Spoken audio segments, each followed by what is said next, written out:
Almost 2 months today, Japanese former Prime Minister Shinzo Abe, the longest serving leader in modern Japan, was fatally shot from close range during a campaign rally on July 8, 2022.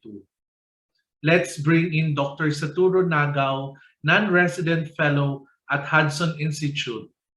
Thank you for joining us this evening. Let's Thank you start so much. the Global Affairs Insider. What are your thoughts on the assassination of Japanese former Prime Minister Shinzo Abe?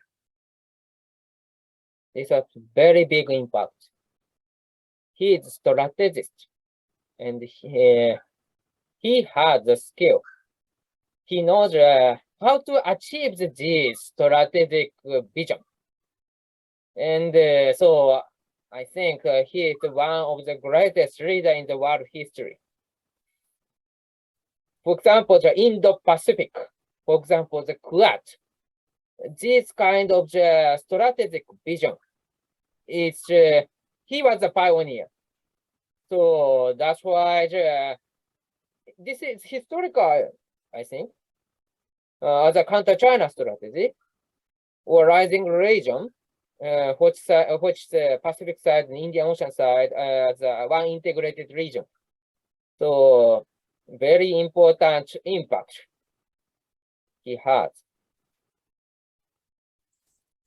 Who is Prime Minister Shinzo Abe to the Japanese people, or should I say to the ordinary Japanese across your country?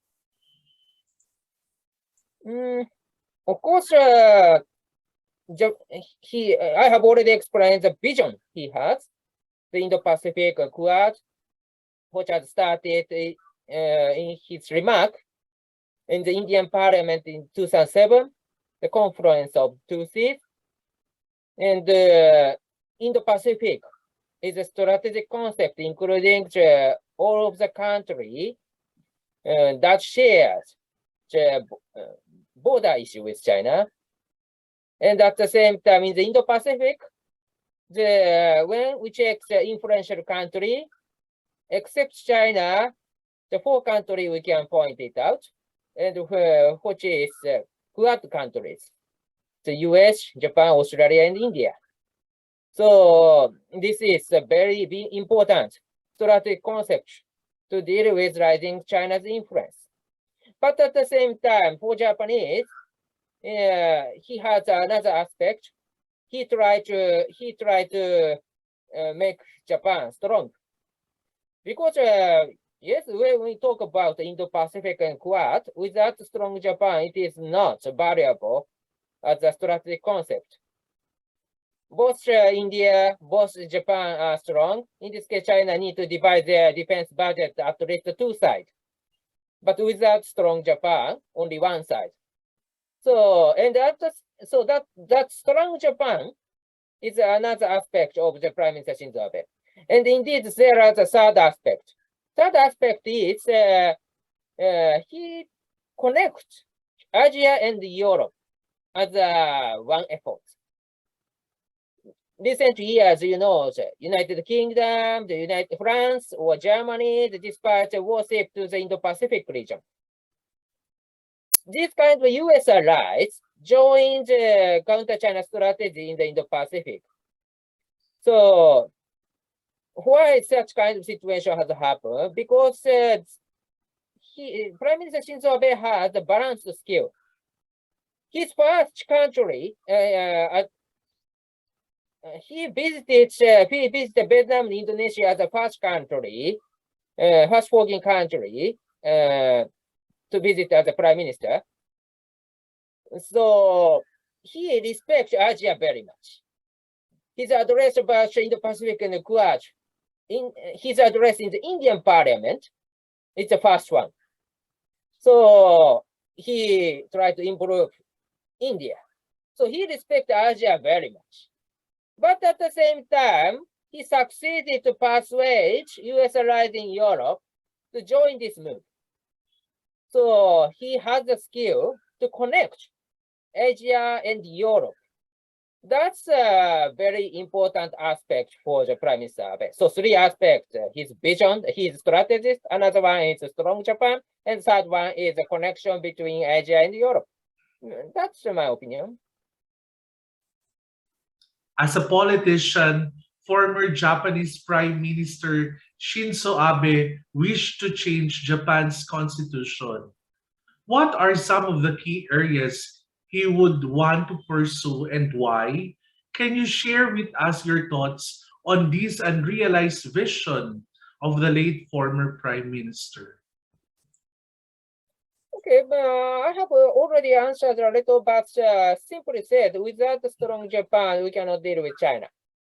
But last 70 years, Japan tried to be the low profile because people worry about Japan as a military power. That's why Japan tried to be peaceful country, do not provoke other country. But such kind of policy is not effective to deter China. China is rising very fast pace, and in this case, China is rising defense budget, unbelievable pace.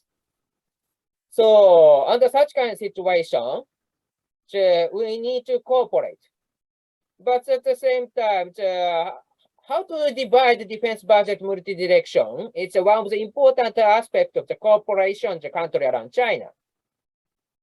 In this case, without Japan becomes strong.